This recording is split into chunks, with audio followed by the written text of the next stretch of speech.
Hello everyone and welcome to my YouTube channel. So I will be doing a hook and reel mukbang. And I have my tray here. I personally ordered, this is my third time ordering, and this is their menu. I don't know if you guys can see it that well. But pretty much this is their menu. This is the inside, and then there's the cover, and then you have more on the back. But I did the Mardi Gras, which was $33, and then it comes with the snow crab, half-pound snow crab, 6-ounce lobster tail, and half-pound head-off shrimp. And I got that and the hook and reel special blend. It's a combination of all their flavors, and they have garlic butter, Old Bay only, dry Old Bay only, lemon pepper, original Cajun, and the seasoned garlic butter, and then of course the hook and reel special blend. I got additional sides of the boiled eggs, corn and cob and potatoes, because that's what I love. And their additional sides start at $175 and up. And then I also got a snow crab leg cluster, which was $13.50. That's this here, and it's more corn on the cob, potato, egg. And this one here is spicy, but the Mardi Gras I got now. So they also give you gloves, but I'm not going to use gloves because I like to get messy. I like to touch my food, and I'm just going to dive in. But while I am talking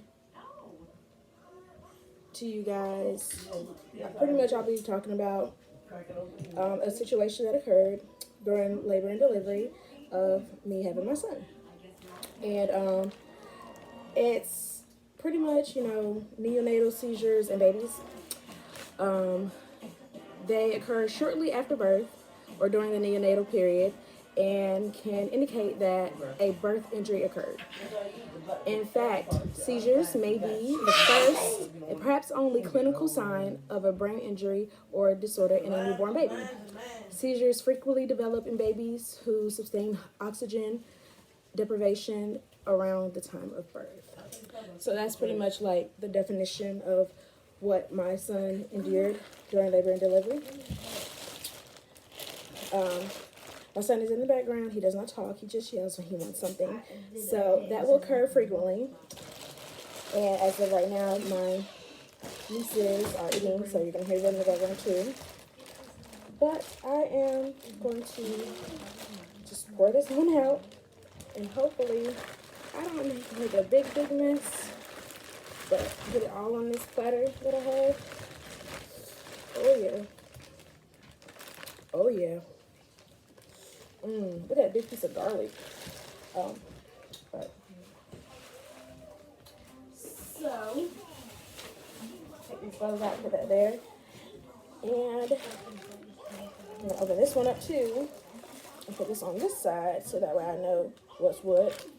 But once I put everything on the tray, hopefully I can lean it a little bit so you guys can see what I have without even making a mess.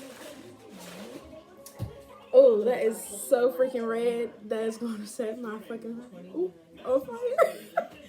Ooh. But I like hot stuff. You like that last king crab? Yeah. So I'm scared to mix it. I'm so scared to mix it. I don't want it to touch the other thing. You know what? I'm not gonna mix it. But anyway, it ain't gonna hurt. Pretty much, the shrimp come with the shell on them, so you have to peel the shrimp. But pretty much, to start with my son's issue, I went in to Vidant Memorial here in Greenville on the 2nd of January. I was going to be induced on the 6th of January, which is my little brother's birthday. But I was due to have my son the 31st of December.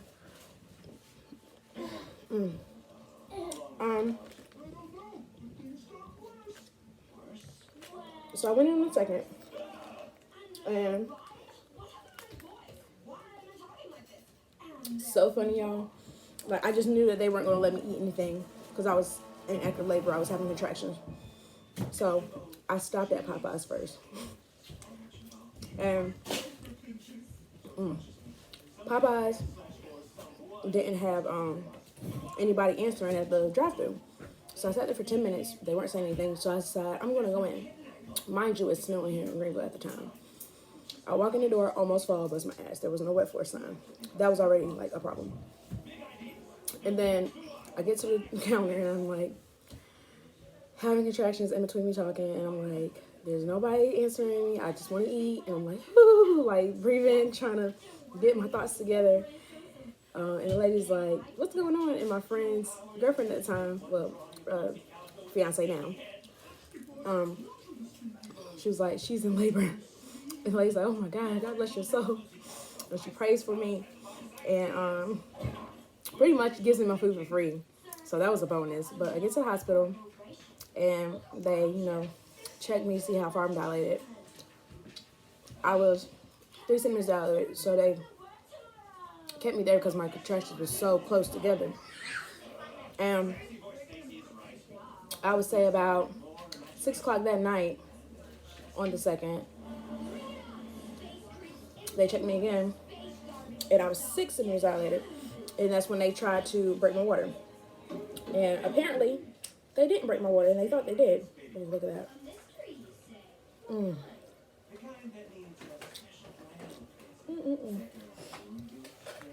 So good. So, my doctor wasn't there. He was in New York, and it was like a storm. So I was already, aggravated because I had talked to my doctor about what I wanted to do, how things were going to go. And he wasn't there. So I was like already feeling some kind of way. But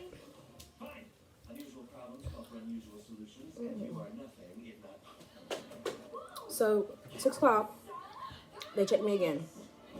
And when they checked me, they're like, oh, 6 centimeters. So, when they checked me again, that's when I get the epidural. Because I was like, I can't take it anymore. Fall asleep, wake up the 3rd. Okay? I'm in there all day long. That's when they're like, oh, wow. Okay, you're not 6 centimeters. You're still at 3. What? A whole day goes by. A whole night goes by. I'm still at 3. And they didn't actually break my water. So that was another issue. So when they finally did break the water, they realized my son had a bowel movement. And they tried to tell me that nothing's wrong, nothing can happen. He can't breathe it in. I'm not stupid. They practice breathing inside the womb. So they should have did emergency C-section. And I asked them to, and they did. So they telling me I'm at 6, I'm still at 3. Then they break my water after they thought they broke my water. So end of the night, they check me again, and I'm actually 9 centimeters dilated. So they're just like, you know what? They couldn't like find his heartbeat or something like that. But the issue was they didn't have the little monitor thing for his heartbeat in the right place. So it's the next day, the 4th, when I actually have my son. And I'm at 10 centimeters now. Finally at 10 centimeters. But they're telling me I can't push, I can't do anything because I'm not fully dilated and I could rupture my uterus. So I'm flipping out because I feel like I have to push. Like any woman who knows having a baby, you feel like you have to poop. And he was just coming on down and like, no, don't push yet. So they check me again and the doctor walks out. It wasn't even 5 seconds. He comes back and my son's head is right there. So they still can't find his heartbeat. So they rotate him, and he stretches, and his foot's like in my chest, and I'm like, oh my God, I can't push because I can't breathe to push. So when they finally get him out, they called the neonatal unit just to make sure that, you know, they were there because of, you know, him having that bowel movement. They needed them to be there so they could make sure everything was okay. My son comes out, and I didn't think any of it because I was like doped up, but he was limp and lifeless, and he was purple. And pretty much he was not alive. When I came to, they took him away. I didn't get to hold him. And, hey, I don't think you want any of this. He was purple and lifeless. And when I woke up, they let me go see him. And when my little brother went to go see him, my little brother witnessed him having a seizure. And pretty much told me, like, I can't do it. I can't come back here until, you know, it's time for you guys to come home, because it really hurt him to see a small baby going through that. Not even a day old, you know. So, my baby's fighting for his life. He's having seizures in the process. And I'm just doing everything that I possibly can do as a mom. Like, I didn't even rest. Like, I had the time to rest. And they didn't send me home because it was snowing and I had no way home. But I literally didn't rest. I stayed in the NICU by his side. I breastfed, you know, that liquid gold. It does something for the brain. And I just said, well, maybe if I could do all that I can do, you know, he will come out of this thing all right. I just prayed over him. I sang to him. And I saw so many babies in there without their parents there. It was like days on end where nobody came to sit with their baby. And I was just like, I don't understand how people can do it. I tried to go home, and I literally like cried over his bassinet the whole time. So I just stayed by his side and, you know, watched him as he got better.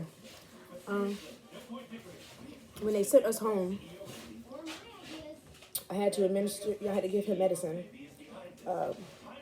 They sent us home with phenobarbital and,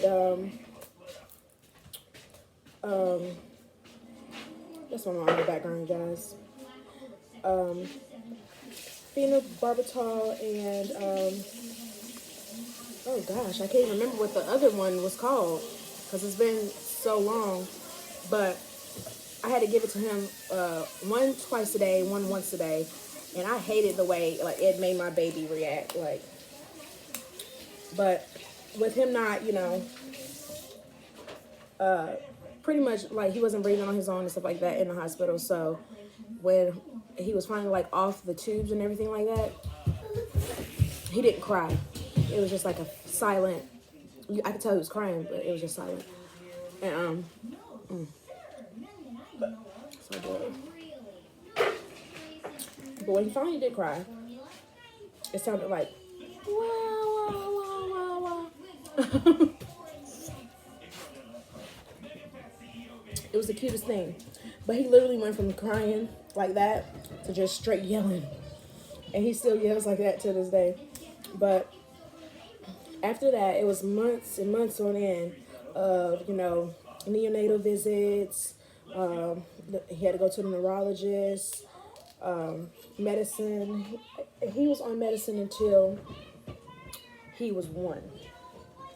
And I just thank God that he's gotten so much better. Like, I haven't noticed him have a seizure or anything like that, but I do have medicine on the side. I have prescriptions that I'm able to have a hold of in case he does end up having them again. But I just pray to God that he doesn't have to deal with it anymore, because that's a lot for a baby to go through. But he didn't start walking until he was a month before he turned 2. He started walking. And so he got physical therapy, occupational therapy is what he gets, and he also gets speech therapy to this day now. But he's walking and running around and going crazy and driving me crazy, all in the process. But he's like literally my miracle child. He's my miracle baby. I just pretty much wanted to make this video for anybody who ever goes through this or may end up going through this. But everybody was like, oh, you should sue the hospital and all this stuff like that. But I just thought about it like this. When you haven't been able to hold your child and things like that, and they're fighting for their life, you don't think about stuff like that. You just want to make sure that they get better. And spend as much time with them as possible. Because they might not make it. And I just know that I will never have another child here. Hush, Bubby. Nemo, hush. I'll never have another child here in Greenville. But, and then the doctor that was delivering him was like talking to himself, and that was making me even more panicked. Because I'm like, what's going on? What's wrong? But this was a good learning experience. But it's made me very scared to have another child. Because for the longest time I thought that I did something wrong. And I want you ladies to understand and know that if you feel your body going through something during labor and delivery, like, you fight it out. You make them do what's best for your baby. I also almost lost my life. I lost so much blood giving birth to him. So it was just like touch and go for us. But I'm blessed to be here. I'm blessed that he's here. Oh, they cheated me out this time, you guys. My lobster tail was a lot bigger the last 2 times. But, I'm ready to get into that. The trick about the egg is you have to bite it. And then rub it in the sauce. And bite it again. So good.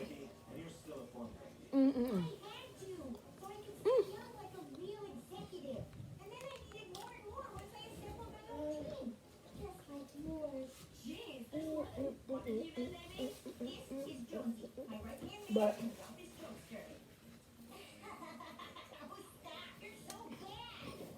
now I will say that having a child that goes through that, it's very, very overwhelming, because you have to remember that they've gone through something very traumatizing at a very young age.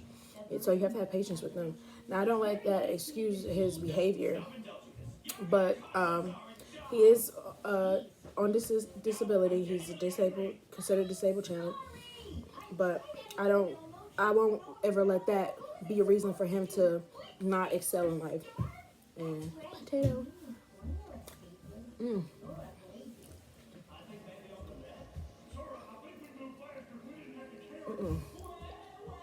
So this is my first like major serious talk kind of like video. So I know you guys see me looking this way. I'm using my iPad, so I keep forgetting that it's this way. But come here. This is my son now. He is 3. Say hi. Say hi. Do you want some? Do you want some? Oh, right? No. No. Because this is Nehemiah. Is it? We call him Nemo. He is 3. He is a survivor. He is so wise. Yeah. He's just gotten to the whole mama stage, you know, calling, like actually using words. They teach him sign at daycare. His speech therapist, like if he can't say it, to sign it. So whenever he wants anything, he goes like this. No, I'm putting you down. You want to play in my food? Go watch Boss Baby. Boss Baby, it's the Boss Baby. Boss baby, boss. But I'm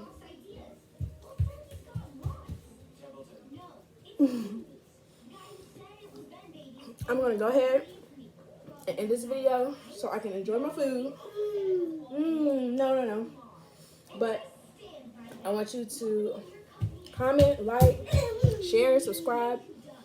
Just if you've known anybody that has gone through this situation, or if you have gone through this situation, let's chat it up in my comments. I don't know if you guys can see the food. No, probably not. The juices are gonna fall out. But this was my first mukbang, and